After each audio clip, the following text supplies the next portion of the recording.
19 अक्टूबर 2006 रात करीब 10 बजे का वक्त था।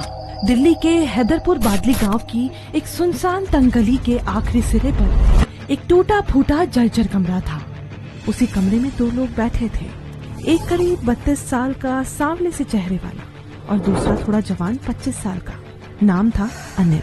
जैसे ही कमरे में पहुंचे, सामने शख्स ने हंसते हुए पूछा, अनिल, बहुत दिनों बाद आए हो, क्या खाओगे? अनिल थकी हुई आवाज में बोला, भैया आज तो मटन बना लो, बहुत थक गया हूँ।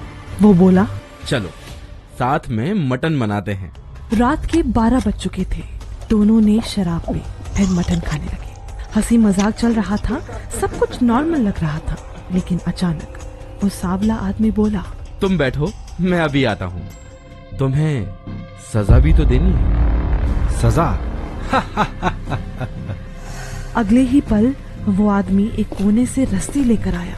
हंसते हुए उसने अनिल के हाथ पैर बांध दिए, नानचक उठाया और अनिल की गर्दन में फंसा दिया। भैया छोड़ दो मुझे। दैनिक भास्कर की थ्रिलर सीरीज मृत्युदंड में एपिसोड 6 के पार्ट 1 में कहानी दिल्ली किलर की।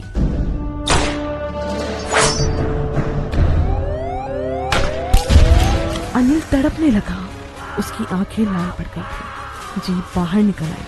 कुछ ही मिनटों में अनिल की गर्दन टूट गई और उसका छटपटाना बंद हो गया। पसीने से तरबतर कातिल ने माथा पोंछा, दीवार पर टंगे झोले से एक चमचमाता चाकू निकाला और फिर अनिल की लाश को पैरों से पकड़कर नाली के पास घसीटते हुए ले गया। उसके कपड़े फाड़ दिए। कातिल ने अपनी शर्ट की बाहें चढ़ाई, बैठा और अनिल का सिर अपनी गोद में रखा। अब उसकी गर्दन रेतने लगा। फर्श पर खून फैल गया, नाली तक बहने लगा और तभी उसने एक और झोला निकाला। इस बार एक गड़ासे नुमा औजार था। उसने एक के बाद एक 3, 4, 5, 6 वार किए और सिर धड़ से अलग हो गया। उसने सिर को एक पोटली में रखा, धड़ को अखबार में लपेटा, लेकिन खून नहीं रुक रहा था। पागलपन और बेचैनी उसके चेहरे पर साफ झलक रही थी। आखिर में झुंझलाहट में उसने एक बड़ी प्लास्टिक की बोरी फाड़ी और लाश को उसमें लपेट दिया।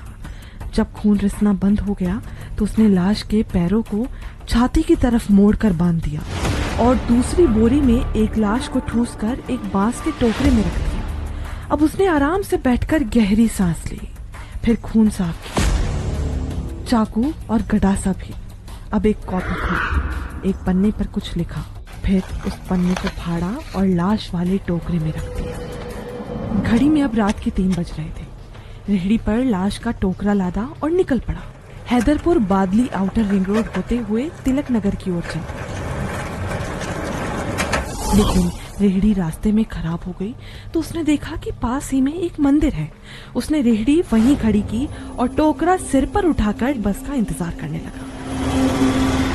कुछ देर में बस आती दिखी तो उसने हाथ देकर रुकवाया और बस में बैठते ही टोकरा सीट के नीचे खिसका। अब तिलक नगर आया तो उतरा और एक ऑटो लिया।